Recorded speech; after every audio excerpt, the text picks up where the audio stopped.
Hola, buenos días. Vamos a continuar en esta oportunidad con el estudio en el libro del Éxodo y nos toca ver en este momento la lección de los capítulos 32 y 33. Es el relato sobre el becerro de oro y la restauración del pueblo de Israel. Así que vamos a leer una parte del capítulo 32 y una parte del capítulo 33. La extensión de ambos capítulos nos limita la posibilidad de la lectura total de ellos, pero sería bueno que en algún momento, como una lectura devocional, nosotros pudiéramos leerlos completos, ambos capítulos, para tener una apreciación más acabada del contenido de ellos. Vamos a leer entonces Éxodo 32:1.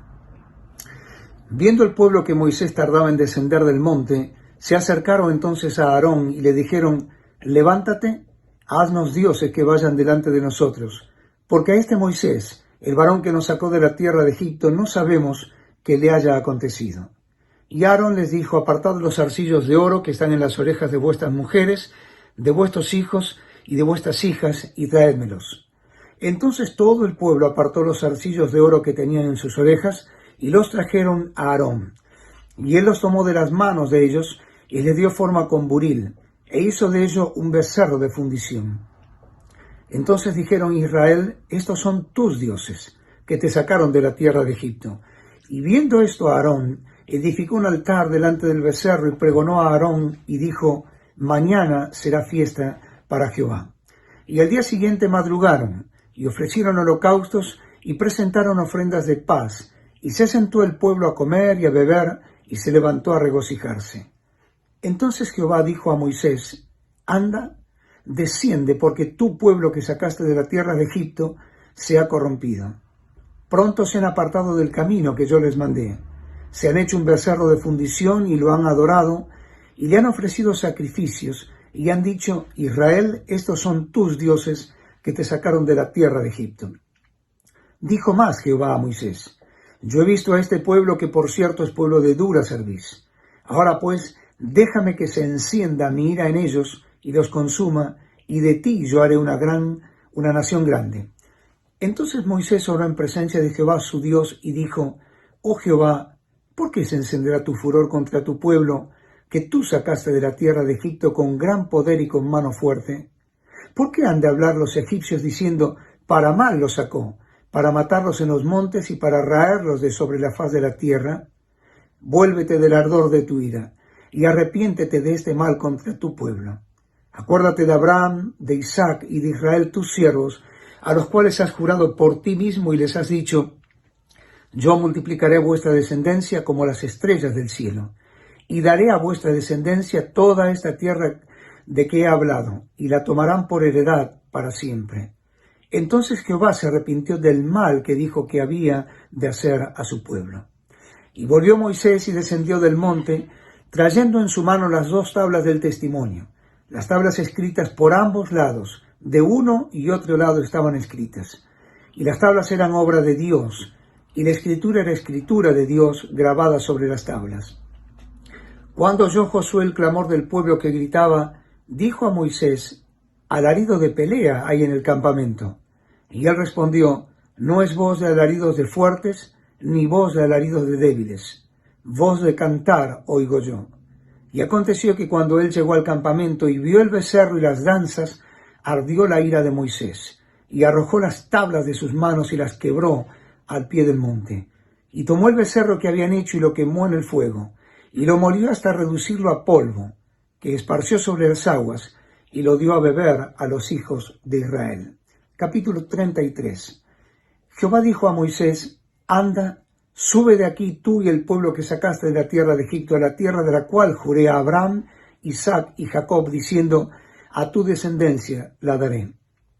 Y yo enviaré delante de ti el ángel, y echaré fuera al cananeo y al amorreo, al eteo, al fereceo, al heveo y al jebuseo, a la tierra que fluye leche y miel.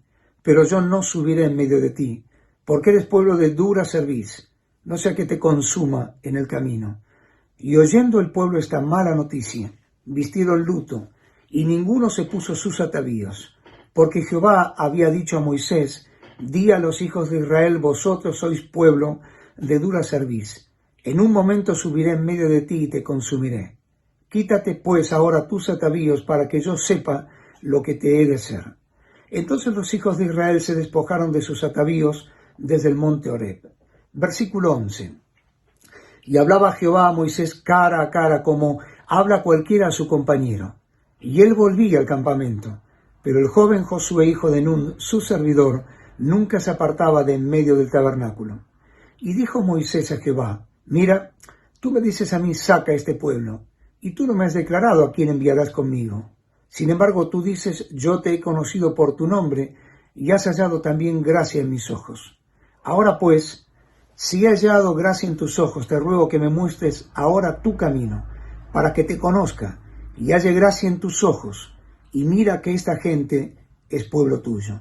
Y él dijo: mi presencia irá contigo y te daré descanso. Y Moisés respondió: si tu presencia no ha de ir conmigo, no nos saques de aquí. ¿Y en qué se conocerá aquí que he hallado gracia en tus ojos, yo y tu pueblo, sino en que tú andes con nosotros, y que yo y tu pueblo seamos apartados de todos los pueblos que están sobre la faz de la tierra? Y Jehová dijo a Moisés: también haré esto que has dicho, por cuanto has hallado gracia en mis ojos, y te he conocido por tu nombre. Muy bien, el tema de hoy entonces, el becerro de oro y la restauración del pueblo de Israel. Alguien ha dicho: nadie llega a la tierra prometida si primeramente no pasa por el desierto. Y hubiera sido muy interesante ir desde la idea del tabernáculo que Dios le da a Moisés directamente a la construcción del tabernáculo, pero hay en el medio estos capítulos que tienen un incidente particular, un incidente de tristeza, pero a la vez de gran enseñanza y de bendición para el pueblo de Israel. Yo quiero ver con ustedes brevemente 3 lecciones que me parece están dentro de las muchas lecciones de este capítulo 32 y 33, destacar 3 ideas, 3 lecciones principales. Primero, hablar acerca de la actitud del pueblo. Segundo, hablar acerca de la actitud de Moisés. Y tercero, hablar acerca de la actitud de Dios. Actitud como concepto y como idea de conducta, de obrar, de manifestación. Cuando hablamos de la conducta, de la actitud del pueblo, estamos refiriéndonos a que allí se produce una gran decepción. Y es acerca de la idolatría del pueblo. Y esto es la primera lección. La segunda lección es la lección de una gran intercesión. Y aquí podemos ver la tarea, la gran tarea de Moisés a favor del pueblo. Y en tercer lugar, la gran restauración.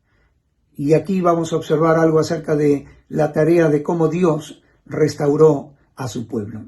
Así que primeramente una gran decepción, la idolatría del pueblo. Moisés estaba en el monte, Dios lo había llamado y allí él estaba dándole las tablas de la ley. Y el pueblo estaba sin su líder y estaba nervioso, estaba ansioso porque le cuentan a Aarón, no sabemos qué le pudo haber pasado a Moisés. Tal vez el pueblo tuviera miedo de que le hubiera acontecido algo a Moisés por el fuego y por las manifestaciones especiales que había en la cumbre del monte. Habían pasado ya casi 40 días y el pueblo no sabía nada de su líder, y entonces dijo: necesitamos que nos hagas dioses que vayan delante de nosotros. Necesitaban algo que les diera a ellos la tranquilidad de que el que estaba frente a ellos les habría de conducir en ese camino hacia la tierra prometida. Y entonces Aarón, en una manifestación de debilidad para con el pueblo, de no enfrentar las cosas con firmeza, con decisión, les dice: muy bien, tráiganme todos los arcillos de oro, todas las prendas de oro que estén en las orejas, de sus hijos, de sus hijas, de vuestras mujeres, para fundirlos. Y entonces el pueblo juntó todo el oro, los arcillos que tenían de las orejas de ellos, y allí se funden y realizan un becerro de oro. En realidad la palabra becerro en el original vendría a ser un pequeño ternero joven, un ternero en la plenitud de su vida, no tanto un becerro, sino un ternero en la plenitud de su fuerza. Y entonces podríamos idear que, según los historiadores, la imagen que ustedes están viendo ahí, sería una cosa así, lo que aquel pueblo levantó bajo la dirección de Aarón, y una posible escena de aquel momento en el cual se escucha la algarabía y se proclama que sería un día de fiesta y de regocijo, podría ser una escena parecida a esta, como ustedes están observando, donde allí está el altar que se levantó, el becerro, y posiblemente alguien parecido a esa figura como Aarón estaría ofreciendo la gratitud y la adoración a ese becerro. Ahora, la enseñanza de esta primera parte es que el pecado no consistía en que el pueblo se había olvidado de Dios. El pueblo no se había olvidado de Dios. El pueblo lo que estaba haciendo con el becerro estaba reemplazando a Dios. Estaban quebrantando uno de los principios de la ley que Dios les había dado semanas atrás, cuando les dijo: no te harás imagen ni ninguna semejanza de nada.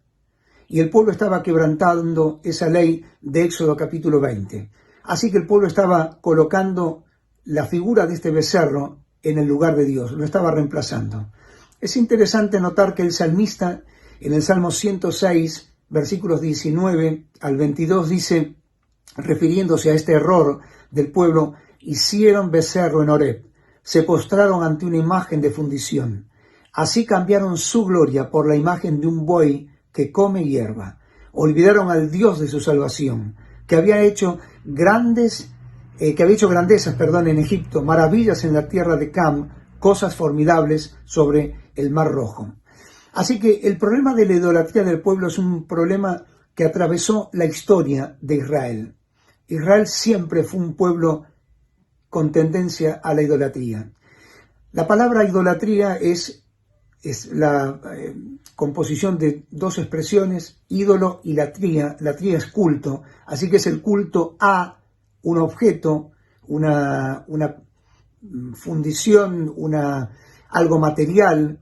Nosotros podemos encontrar que el ídolo puede ser una persona, el ídolo puede ser cualquier cosa que ocupe el lugar que necesita el Señor en nuestra vida, el primer lugar.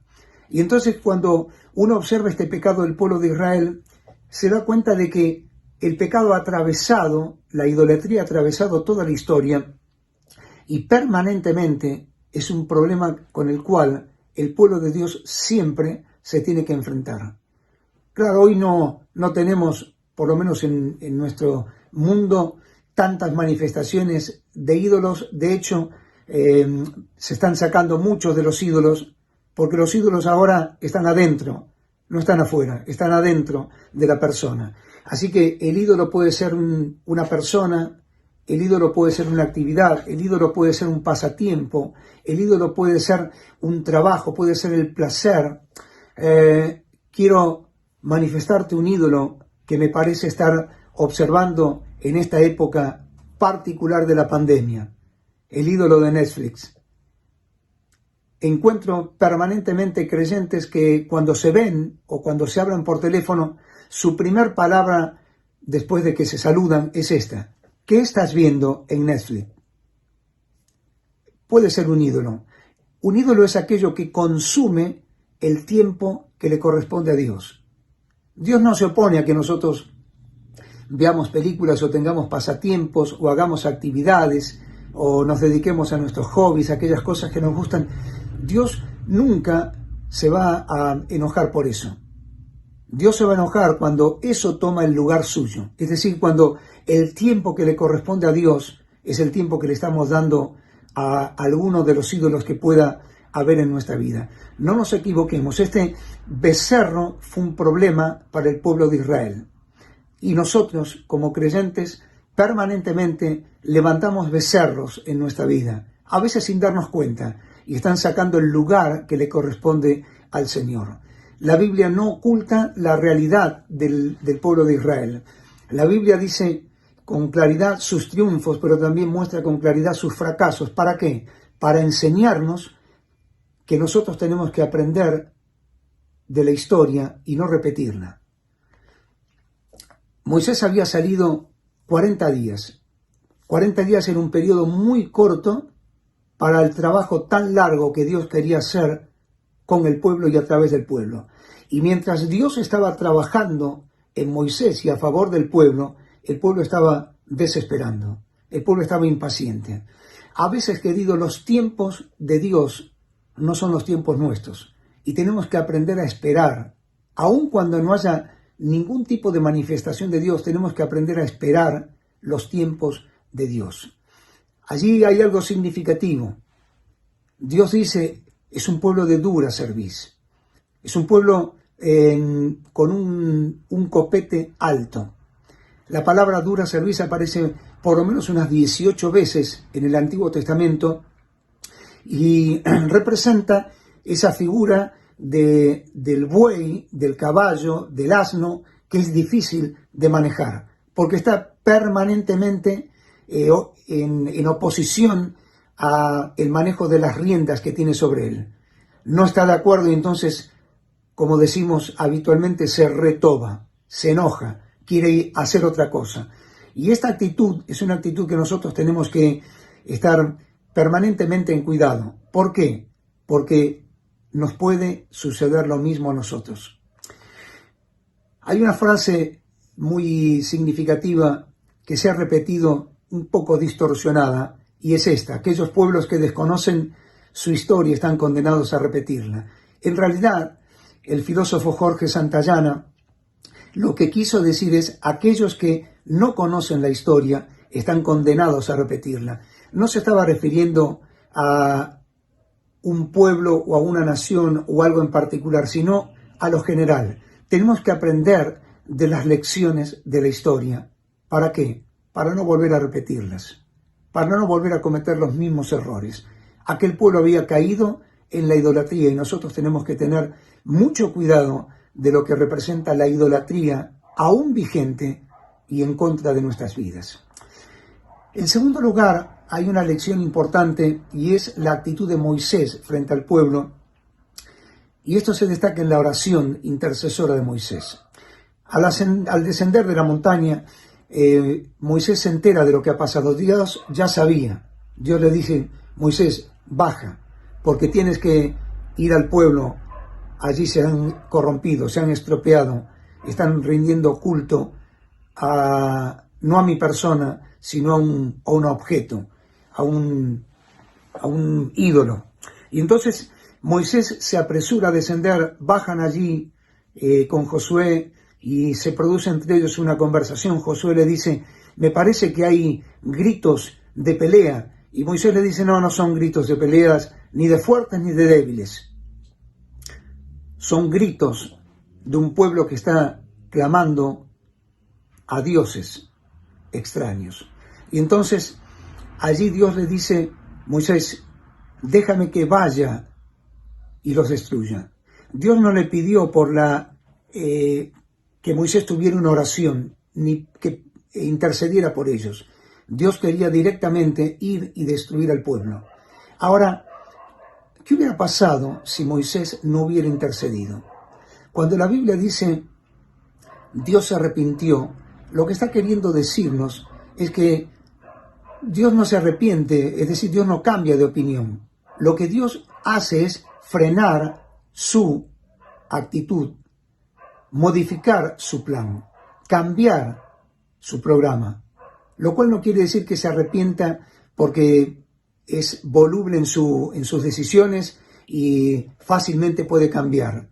Dios frena lo que iba a hacer. ¿Por qué? Por la oración intercesora de una persona a favor del pueblo.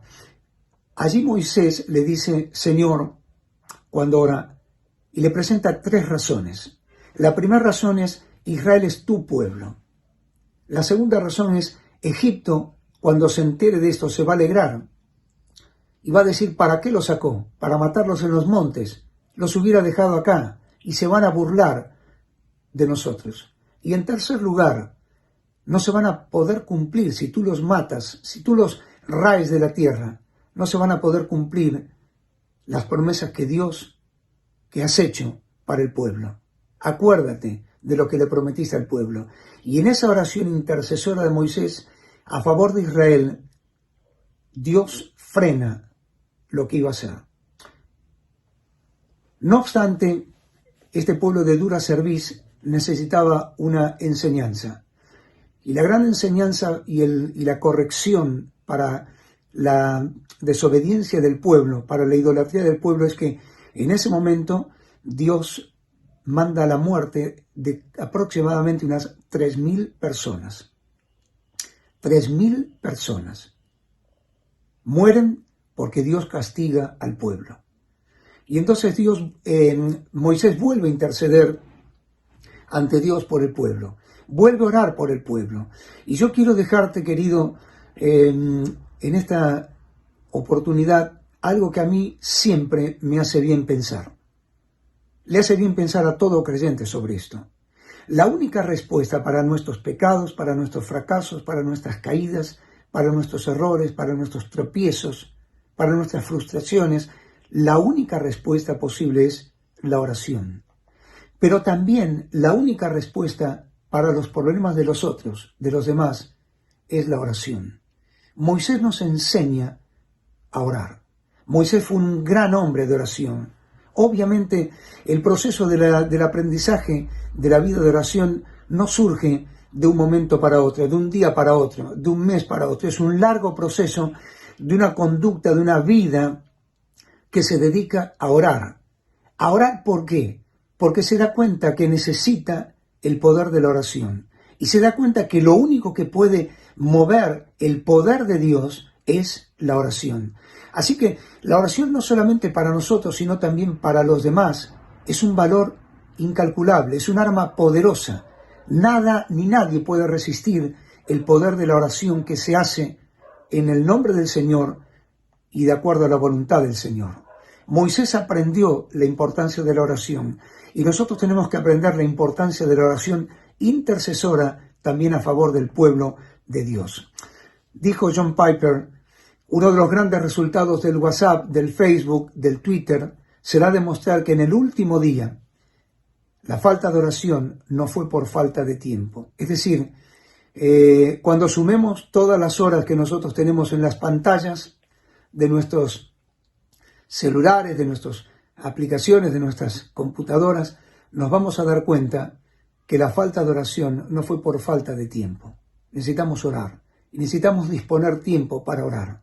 Spurgeon decía: si Dios te amó cuando estabas lleno de corrupción, ¿no escuchará tus oraciones ahora que te ha hecho heredero del cielo? Tenemos una certidumbre absoluta de que Dios escucha nuestras oraciones. Y quiero cerrar este concepto de la oración de Moisés, de la oración a favor de su vida, de la oración intercesora a favor de los otros, de cómo la oración puede conseguir el favor de Dios para nuestra vida y también para aquellos que están junto a nosotros, con una frase que me parece extraordinaria. Dice: si solo oras cuando estás en problemas, estás en problemas. Es decir, si no oras, estás en problemas. Quiero preguntarte cuánto estamos orando y por cuántos estamos orando. La lección de Éxodo 32 y 33 es el valor de la oración intercesora. Dios nos haga mujeres y hombres y mujeres de oración y de oración intercesora. En tercer lugar, hay una gran restauración. Y esto es la actitud de Dios para con el pueblo, la obra de Dios a favor del pueblo. Dios es un Dios de restauración. Toda la Biblia nos enseña que Dios es un Dios de restauración. Alguien dijo: mientras los hombres estamos más dispuestos a reprender que a restaurar, Dios siempre está dispuesto a restaurar. Es cierto que Dios reprende, es cierto que Dios corrige, es cierto que Dios muchas veces castiga nuestros errores, nuestros pecados, pero Dios siempre restaura.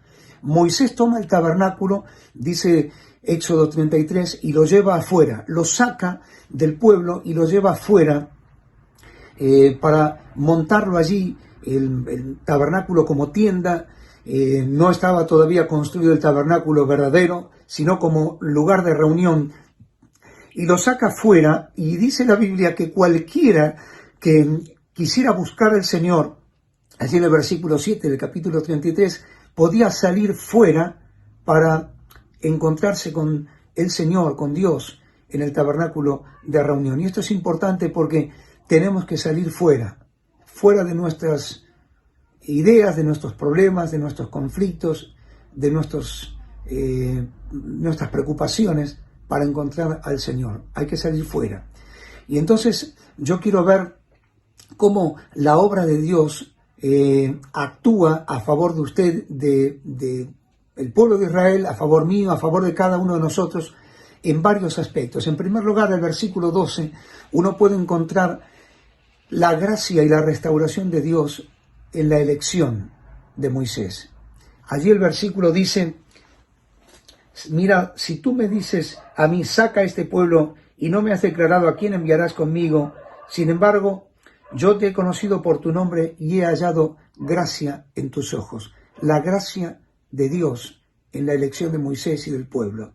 En segundo lugar, en el versículo 13 cita la gracia y la restauración en la dirección. Dice: si he hallado gracia en tus ojos, te ruego que me muestres tu camino, para que yo pueda conocer tu camino y para que yo pueda encontrar gracia en tus ojos, porque este pueblo es tuyo. La gracia y la restauración en la dirección. En tercer lugar, en el versículo 14, está la gracia y la restauración de Dios en la comunión. Dice: mi presencia irá contigo y te daré descanso. La gracia y la restauración de Dios en la comunión con Moisés y con el pueblo que lideraba Moisés. En cuarto lugar, en el versículo 16, la gracia y la restauración de Dios en la santificación, porque dice: ¿en qué se conocerá aquí que he hallado gracia en tus ojos? Dice: yo y tu pueblo, sino que andes con nosotros y que yo y tu pueblo seamos separados. La santificación. La gracia de Dios es una gracia que restaura y que trabaja en el corazón del creyente para producir santidad, como lo hizo en el pueblo a través de la obra de Moisés. En quinto lugar, la gracia y la restauración en la percepción. Esto me gusta mucho porque en los versículos 12, 13, 16, 17 y en el capítulo 34, versículo 9, se repite una frase interesante: si he hallado gracia en tus ojos. O Dios diciendo: has hallado gracia en mis ojos. Es decir, la percepción que Moisés sentía de que Dios había mostrado y manifestado su gracia para con él y para con su pueblo, en la elección, en la dirección, en la comunión, en la santificación, la gracia de Dios. Y por último, la gracia de Dios en la restauración y en la adoración. Dice el capítulo 34, que ya se verá en su momento, si Dios permite, los versículos 8 y 9, que allí se inclinó Moisés y adoró. ¿Adoró cuándo? Cuando le pidió a Dios que le mostrara su gloria, cuando comprendió la importancia de adorar a Dios. Dios es un Dios que restaura. Dios se había enojado, pero Dios, por la oración intercesora de un hombre, cambia su plan, frena su plan y obra en restauración para el pueblo. Hay un precioso pasaje de la Biblia en Eclesiastés capítulo 3, versículo 15, donde dice: Dios restaura lo que pasó. Y eso es una frase tremendamente, altamente significativa de la Biblia. Vuelvo a repetir: mientras los hombres estamos más propensos a reprender, Dios está más propenso a restaurar. ¿Y cómo restaura Dios? Dios restaura amando, perdonando, olvidando, transformando. Dios restaura, siempre restaura. Y alguien dijo: solo Dios puede borrar nuestro pasado, solo Dios puede restaurar nuestro presente, solo Dios puede bendecir nuestro futuro. Que aprendamos en esta mañana las tres grandes lecciones de Éxodo 32, 33. Seamos creyentes sin idolatría. Seamos creyentes con el poder de la oración intercesora. Seamos creyentes restaurados y que además restauren a otros para la gloria de Dios. Dios nos bendiga y nos ayude a vivir esta experiencia de bendición que Moisés experimentó para él y para el pueblo de Israel. Que el Señor los bendiga. Cerramos con una oración. Padre, no quisiéramos repetir la historia ni repetir las actitudes erradas del pueblo. Te pedimos que ayudes nuestra vida, nuestra débil vida, a quitar aquellos ídolos que puedan estar dentro de ella, sacarlos, molerlos, fundirlos, como hizo Moisés, a darnos cuenta de nuestro error, a reconocer nuestra equivocación y a salir fuera para buscar, mediante la oración, la restauración de nuestra vida y la restauración de otros que también necesitan tu poder, y que podamos ser restaurados sintiendo esa gracia restauradora de Dios, sabiendo que Dios nos ha elegido, nos ha santificado, nos ha apartado, nos ha dado su comunión, nos ha dado su provisión, su dirección, y nos permite también nuestra adoración. Que así sea, para la gloria tuya, en el nombre del Señor Jesús. Amén. Renuévame, Señor Jesús, ya no quiero ser igual.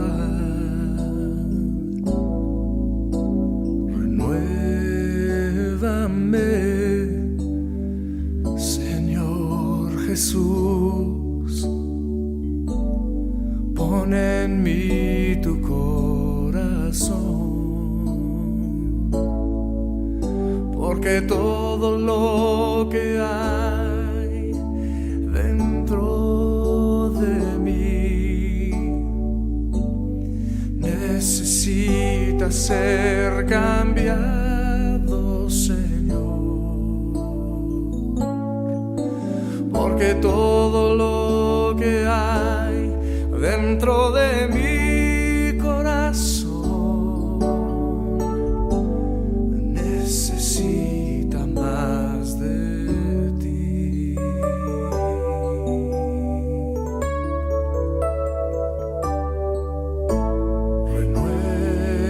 Renuévame, Señor Jesús, ya no quiero ser igual. Renuévame, Señor Jesús, pon en mí tu corazón, porque todo lo que hay dentro de mí necesita ser cambiado, Señor, porque todo lo que hay dentro de mi corazón necesita más de ti, porque todo lo que hay dentro de mí necesita ser cambiado, Señor, porque todo lo que hay dentro de mi corazón necesita más de ti, necesita más de ti, necesita